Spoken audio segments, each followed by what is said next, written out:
Père François, Raconte-nous une histoire. Père François. Raconte-nous une J'ai le histoire. droit de vivre un peu. Bonjour à tous. Aujourd'hui, dans ce numéro 1 de notre chronique littéraire Cure de lecture, je vais vous présenter un livre dont la lecture me paraît primordiale pour comprendre le système économique mondial. Un livre peu connu aujourd'hui, malheureusement, mais dont la lecture ferait frémir plus d'un conformiste par son anticapitalisme viscéral, son implacable franc-parler, sa capacité de synthétisation et l'anticonformisme de son auteur. Ce livre est d'autant plus actuel de par sa critique de l'usure et de l'endettement excessif des États, avec le contexte du coronavirus, qui pourrait voir notre dette nationale atteindre 115% de notre PIB, d'après le Premier ministre Édouard Philippe, lors du Conseil des ministres du 15 avril 2020. Vous avez peut-être deviné, et non, je ne veux pas parler du manifeste du Parti communiste. Sans plus attendre, découvrons l'ouvrage en question. Il se nomme Le travail et l'usure et il fut écrit pour la plupart en 1943 et compilé en 1968 par un certain Ezra Pound.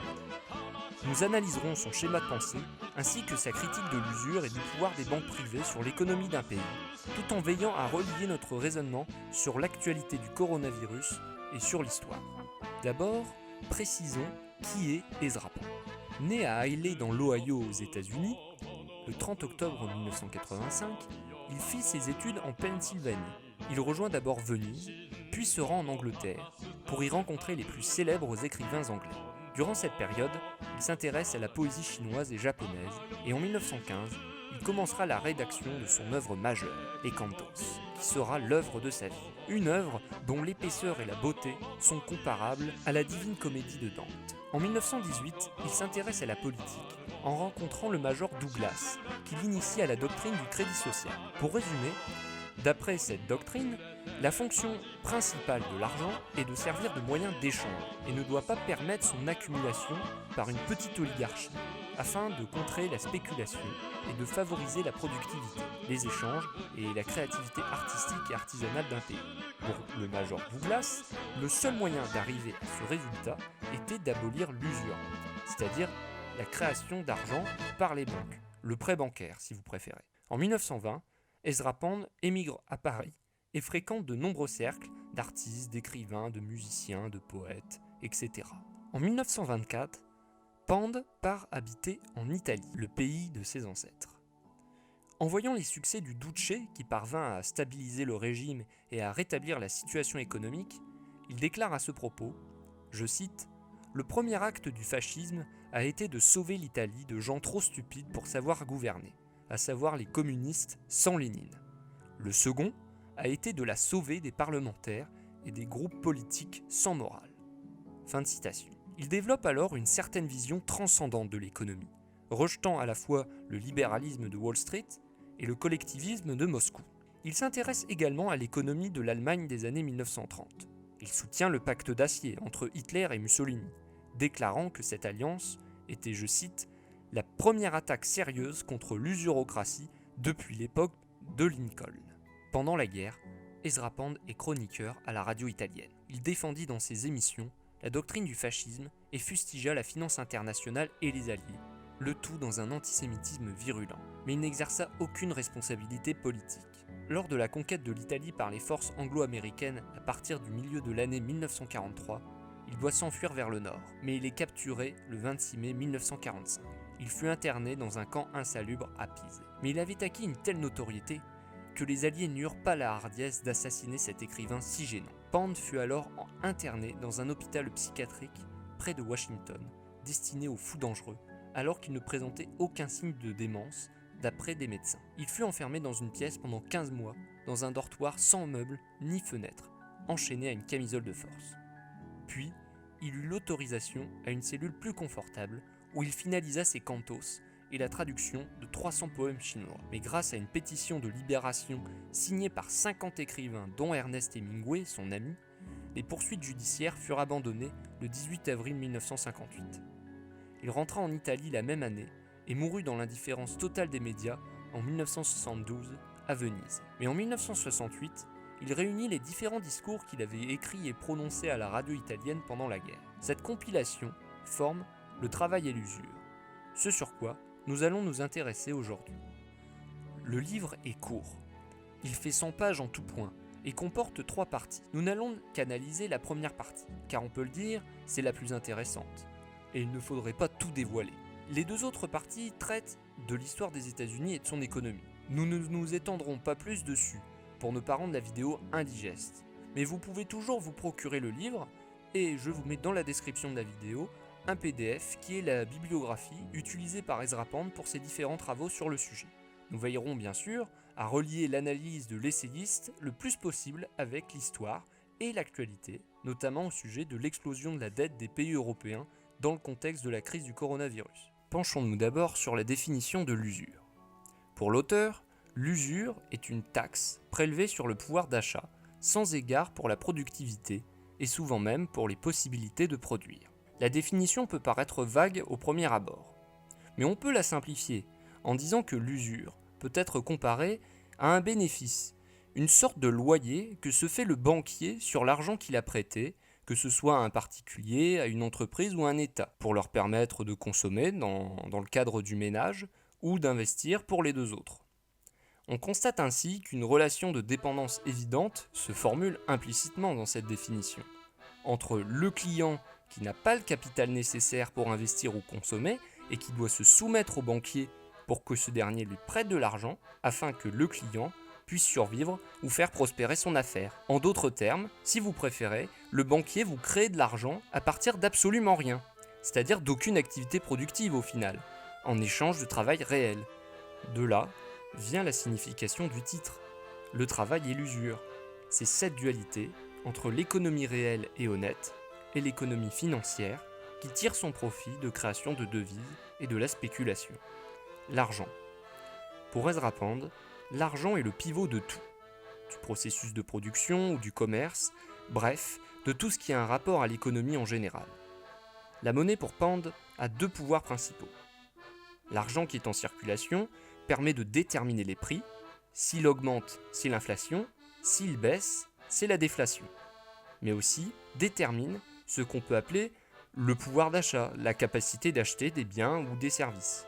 La monnaie, lorsqu'elle fut créée, nous dit Ezra Pound, n'était pas les pièces ou les billets d'aujourd'hui, mais une quantité déterminée de marchandises utilisées communément par les acteurs économiques, tels que l'or ou le sel. Cette situation dura jusqu'à ce qu'en l'an 656 après Jésus-Christ, l'empereur de Chine Tang Guozong inventa le papier-monnaie qui était imprimé par l'État. Grâce à cette invention, plus besoin d'utiliser de métaux précieux pour la fabrication de la monnaie. Désormais, l'argent n'était plus forcément aussi rare que l'or. Mais il faut ici faire une distinction. La monnaie demandée par le vendeur ne représente pas la valeur du bien ou du service vendu, mais son prix.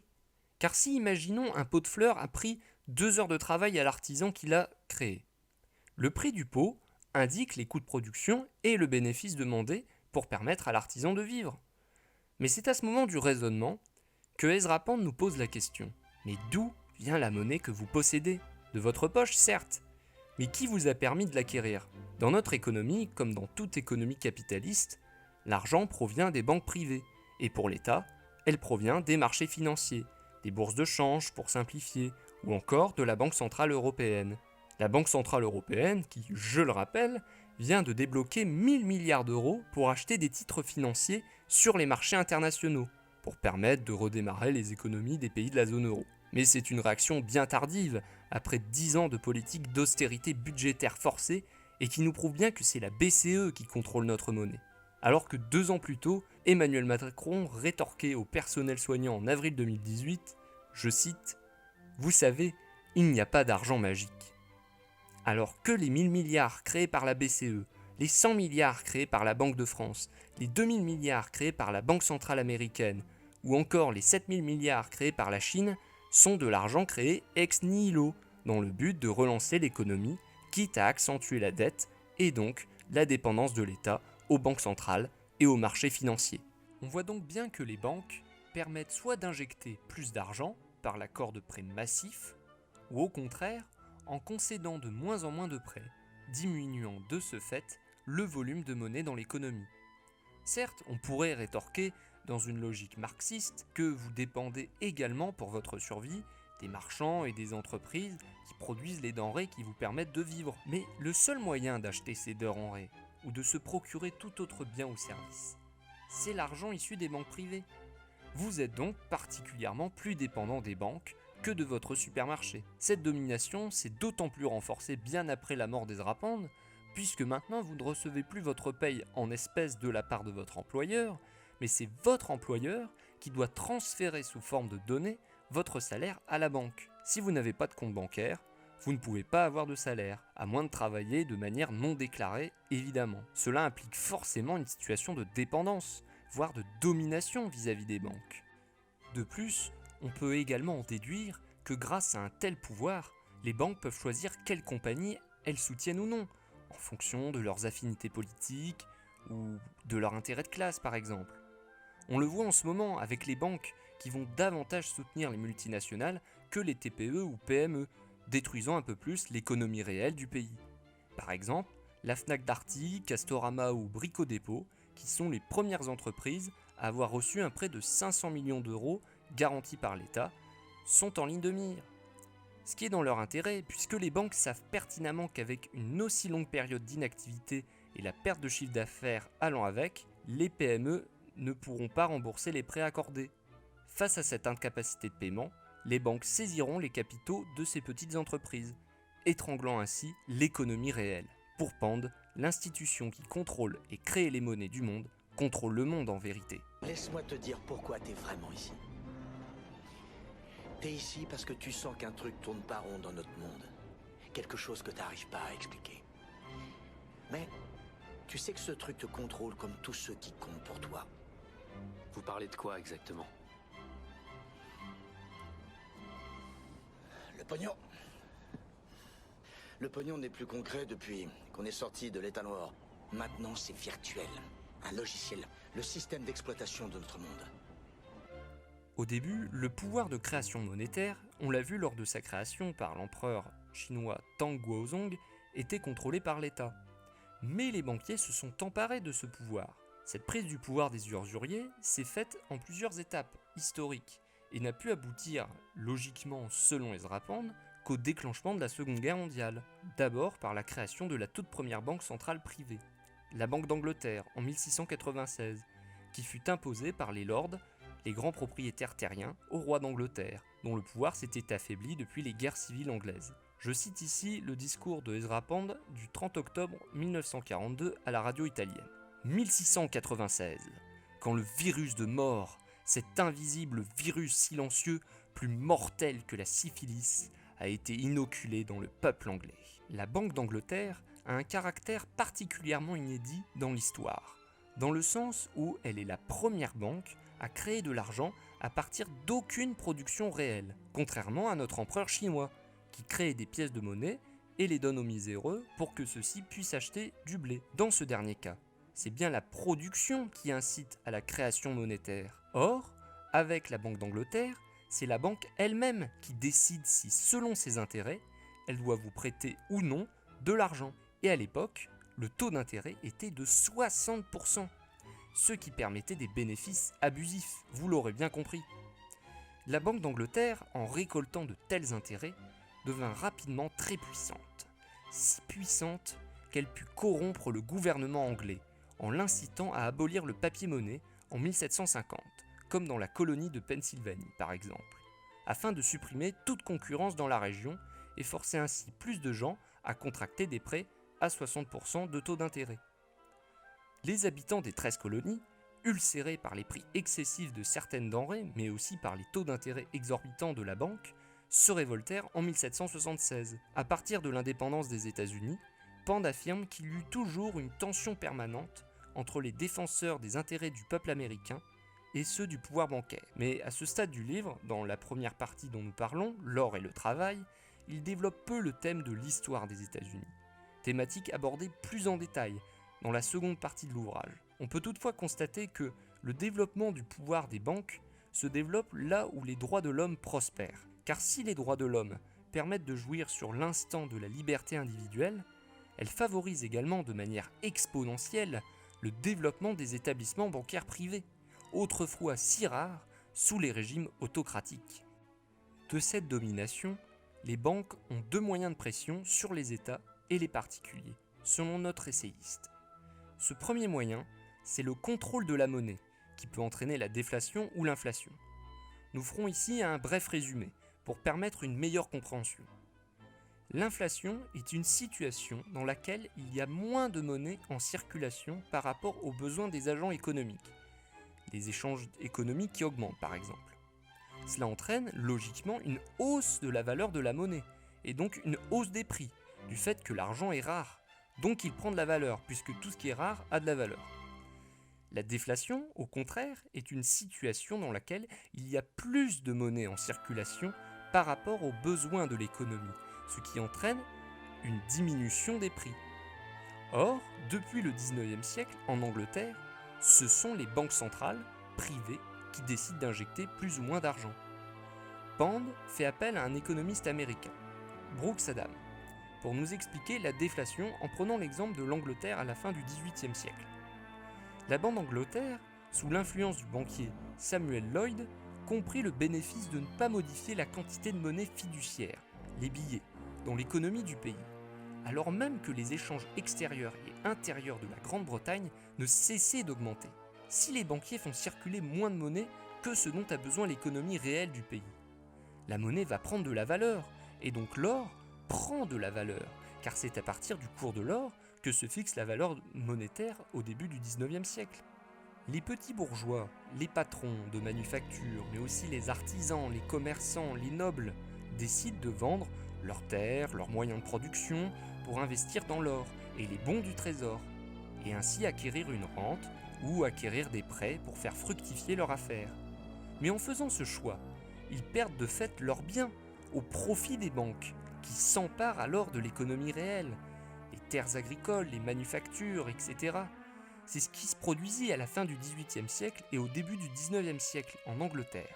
En effet, les lords préférèrent investir dans l'or et devenir rentiers plutôt que de s'occuper de leur domaine agricole et de leurs paysans, en vertu de leurs serments féodaux, transmis depuis des siècles. Les terres agricoles furent donc saisies par les banques et confiées à des contremaîtres, chargés de faire travailler tels des esclaves, des ouvriers agricoles ou d'anciens paysans, devenus désormais des servants. Beaucoup de ces paysans, par pauvreté et par désarroi, voulurent trouver secours à la ville et dans l'industrie ascendante. Mais la misère fut plus grande encore. Les cadences de travail incessantes, les salaires misérables, les taudis insalubres, contrastant avec les riches quartiers bourgeois et les bénéfices immenses de la Banque d'Angleterre. Voilà ce qu'a conduit la politique de déflation monétaire de la Banque d'Angleterre entre les années 1790 et les années 1820. C'est face à ce système de la Banque d'Angleterre, si dangereux pour les économies de l'Europe, que Napoléon va créer la Banque de France le 18 janvier 1800, comme un instrument moderne de gestion publique, reprise à partir des projets de l'ancien contrôleur général des finances de Louis XVI, Calonne. Napoléon a besoin en effet de financer la défense de la France, face à l'Angleterre, qui finance de son côté plusieurs coalitions contre lui, et qui dispose d'une redoutable marine. Cette marine fut créée grâce aux fonds accumulés par l'investissement massif des lords anglais dans les bons du trésor de la Banque d'Angleterre. La Banque de France est donc conçue initialement comme une banque privée, composée de plusieurs actionnaires, dont le premier fut Napoléon Bonaparte. Sa mère, Laetitia Bonaparte, suivie de la famille Beauharnais et de la famille Murat. Ce faisant, tout en restant officiellement privé, l'État s'assurait le contrôle de la banque, malgré la présence de plusieurs familles rentières.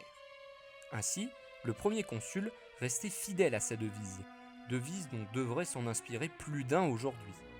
Je cite : « Lorsqu'un gouvernement est dépendant des banquiers pour l'argent, ce sont ces derniers, et non les dirigeants du gouvernement, qui contrôlent la situation, puisque la main qui donne est au-dessus de la main qui reçoit. L'argent n'a pas de patrie, les financiers n'ont pas de patriotisme et n'ont pas de décence.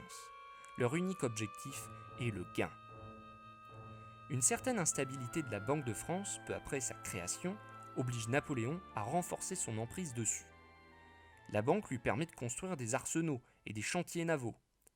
Face à cette réaction, le pouvoir bancaire de la City utilise ses nombreux soutiens auprès de l'État anglais pour utiliser sa dernière arme, la guerre. Ainsi, la plupart des guerres de l'Empire furent des guerres défensives contre les coalitions financées par l'argent anglais. On peut prendre l'exemple des 1 250 000 livres sterling prêtés à l'Autriche et à la Russie contre Napoléon en 1805 par l'Angleterre peu avant Austerlitz.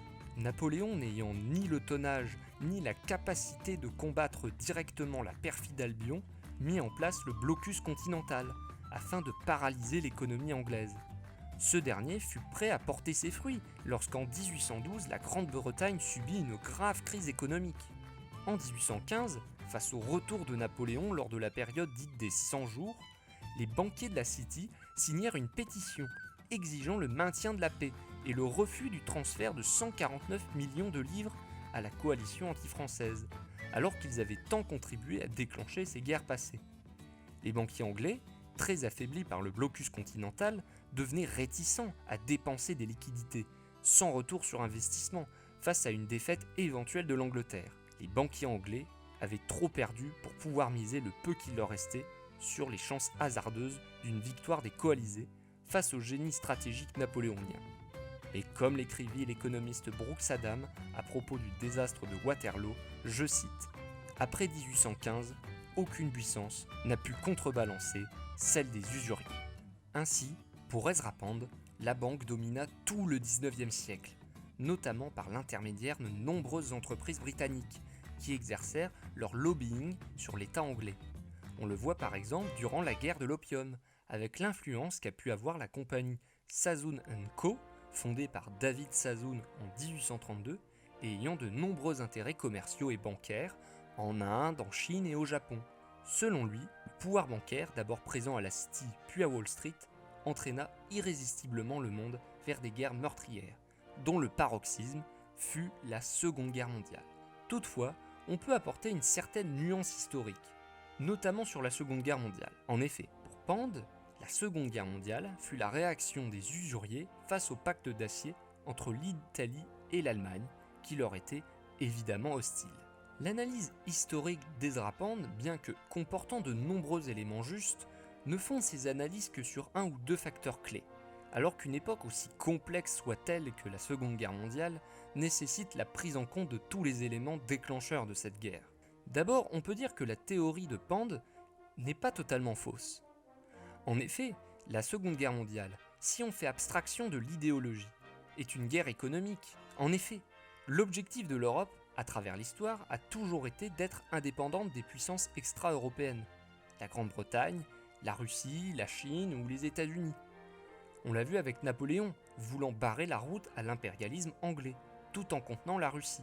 Mais on peut aussi dire ça de l'Empire allemand pendant la Grande Guerre, cherchant à créer une sorte de Mittel Europa, c'est-à-dire un bloc économique protectionniste au cœur de l'Europe, organisé autour du Reich allemand, en réaction au libéralisme anglo-saxon et américain, une sorte de système d'échange autarcique et indépendant de l'économie mondiale, absolument contraire au désir des États-Unis d'investir massivement en Europe, pour en faire leur chasse gardée, face à une Russie tsariste, puis bolchevique en pleine ascension. Les Américains avaient d'ailleurs tout intérêt à prendre parti pour l'entente, étant donné que l'oncle Sam n'avait prêté que 27 millions de dollars au Reich pendant la Grande Guerre, contre 2,5 milliards au camp de l'entente. De la même manière, on peut dire que l'un des buts de l'Allemagne nazie était de refonder une vision de l'économie européenne, pleinement indépendante des empires concurrents. Churchill l'avoue même dans ses mémoires, en déclarant, je cite, que le crime impardonnable de l'Allemagne avant la Seconde Guerre mondiale était la tentative de détacher sa puissance économique du système de commerce mondial et de créer un propre système d'échange duquel la finance mondiale ne pouvait plus bénéficier. Fin de citation. Économie européenne qui aurait été évidemment sous la supervision du Troisième Reich. De même, le Japon peut être comparable à la situation du Reich. Jeune nation, disposant d'un espace restreint, pauvre en ressources et en matières premières, mais devant faire face à une croissance démographique et à une croissance économique. Le Japon dut nécessairement annexer des territoires pour faire face à cette équation, la Corée, Taïwan, la Mandchourie et la Chine. Le Japon subissait la pression économique des USA, qui en janvier 1940 annulèrent le traité commercial qui les unissait depuis 1911. La pression s'accentua en août 1941, lorsque les USA et les Pays-Bas gelèrent leurs relations économiques avec le Japon. D'un seul coup, 90% des importations pétrolières japonaises furent bloquées, comme 75% de son commerce extérieur. Il ne restait plus à l'Empire du Soleil Levant que 18 mois de stock de pétrole, ce qui équivalait à la mort économique préméditée du pays. L'Empire dut donc agir promptement, même si encore une fois, tout ne peut s'expliquer par le complot bancaire états-unien. La concurrence commerciale navale des alliés en Extrême-Orient a pu avoir une certaine influence dans les choix politiques et géostratégiques du gouvernement japonais de l'époque. Je ne peux toutefois développer plus ce volet, malgré tout très intéressant, mais je vous laisse en description un article fondé sur les travaux de nombreux historiens canadiens et américains, dont l'anarchiste Noam Chomsky. On peut donc comprendre le raisonnement d'Ezra Pound quand il affirme que le pacte tripartite est une réponse à Wall Street, même si cela ne justifie pas les crimes commis au nom de ce projet.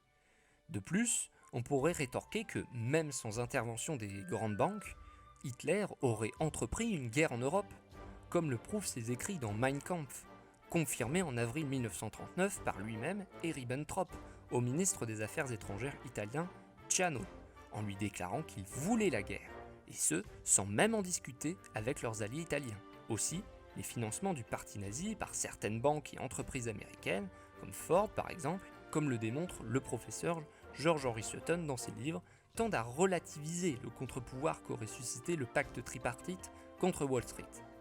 À moins que le fascisme n'ait été qu'un golem créé par Wall Street et qu'il s'est révolté, ce qui n'est pas totalement faux, quand on sait les différentes compromissions entre les régimes fascistes et les capitalistes au début de l'ascension de ces régimes. Toutefois, ces compromissions du début n'expliquent pas le virage antilibéral et anticapitaliste de ces régimes par la suite. À partir de là, on arrive à une analyse du fascisme et de la Seconde Guerre mondiale, qui est trop éloignée du propos du livre et qui sera traitée sûrement dans une prochaine vidéo. Toutefois, la vraie question qu'on se pose, c'est comment faire face au système usurier, dont on a vu les conséquences néfastes sur les économies européennes. Soumission de l'État et des citoyens, perte d'indépendance économique, mort de l'économie réelle, rigueur budgétaire. Comment faire pour sortir de ce piège mortel ? Piège auquel le gouvernement s'apprête à s'engouffrer, notamment avec l'Union européenne. Macron va choisir la solution de facilité, c'est-à-dire injecter de l'argent à fond dans l'économie pour essayer de sauver un maximum d'entreprises, tout en maintenant une économie totalement ouverte sur les marchés internationaux. Comme pour les réformes sociales du président Mitterrand, cela n'aura d'autre effet que de créer de la dette, sans favoriser la croissance française, car les gens continueront à acheter des produits peu chers et fabriqués à l'étranger. Le président français appelle d'ailleurs à une souveraineté européenne. Qui dit souveraineté dit forcément prise de mesures d'urgence, c'est-à-dire la mutualisation des dettes, voire la création d'une fiscalité européenne. Or, la dette n'est pas un don d'argent, vous l'avez bien compris. Il faudra donc payer cette dette avec de l'argent réel, c'est-à-dire nos impôts, qui vont logiquement augmenter et les investissements publics vont chuter, vu que l'argent public va essentiellement servir à payer la dette et refinancer les entreprises, mais en priorité celles qui arriveront à rembourser les prêts, c'est-à-dire les grandes entreprises. Le retour au réel sera douloureux, mais nécessaire, car il nous fera comprendre que l'on ne peut plus se voiler la face. L'État doit redevenir souverain s'il veut être capable de sauver la situation. Dans un premier temps, l'État doit mettre en place un système de préférence nationale. L'argent se fera rare et les investissements nécessaires seront nombreux. Nous ne pourrons pas indéfiniment aider économiquement tout le monde. Il faudra donc favoriser nos citoyens en priorité. Dans la même logique, une fermeture des frontières sera nécessaire, ne serait-ce que pour éviter la baisse des salaires, le dumping social, provoqué par l'arrivée d'une main-d'œuvre bon marché venue des pays de l'ex-empire soviétique, dont les salaires dépassent en général rarement les 300 € par mois. Les travailleurs devenant abondants, les salaires baisseront logiquement. Il s'agit également de restaurer la primauté du politique sur l'économique ou le technocratique. L'analyse exclusivement sanitaire de la crise du coronavirus nous a enfermés dans une solution sanitaire stricte, mais qui ne prenait pas en compte les nombreux facteurs économiques. Il nous manquait ainsi, comme le disait Marion Maréchal-Le Pen dans cette interview sur TV Liberté, cette approche multidisciplinaire de la crise, qui aurait pu épargner notre économie tout en maintenant des mesures suffisantes de sécurité sanitaire. De plus, cette crise doit nous apprendre qu'il y a des impératifs plus importants que les impératifs exclusivement sanitaires ou exclusivement économiques, bien souvent promus par des lobbies d'ailleurs, Big Pharma pour le sanitaire ou BlackRock pour l'économie par exemple. Que comme le dit Maurice Bardèche dans Sparte et les sudistes, je cite, qu'il y ait au-dessus de l'économie et de toutes les puissances d'argent une puissance de l'épée qui dans tout état ordonné doit avoir le dernier mot. Fin de citation. Voilà le véritable sens de la souveraineté, c'est-à-dire la capacité à prendre des décisions indépendamment de tout agent extérieur dans une situation de crise, comme le disait le penseur catholique et antilibéral Carl Schmitt. Enfin, pour cesser de demeurer dans le piège de la dette, il convient de la supprimer, ou tout du moins une partie. En toute logique, les facilités de trésorerie accordées à l'État par la Banque de France devraient être renégociées, pour éviter à l'État de devoir emprunter sur les marchés financiers. La loi de 1973 sur la banque devra donc y passer. Mais pour que nous puissions prendre une telle décision, nous devons récupérer notre indépendance politique. Et cela passe par la sortie de l'Union européenne et des carcans budgétaires de Bruxelles, notamment le déficit budgétaire de l'État, qui doit être au maximum à 3% du PIB. La directrice de la BCE, Christine Lagarde, a bien dit que annuler la dette serait impensable pour les pays de l'Union. Mais nos dirigeants seront-ils capables d'une telle audace ?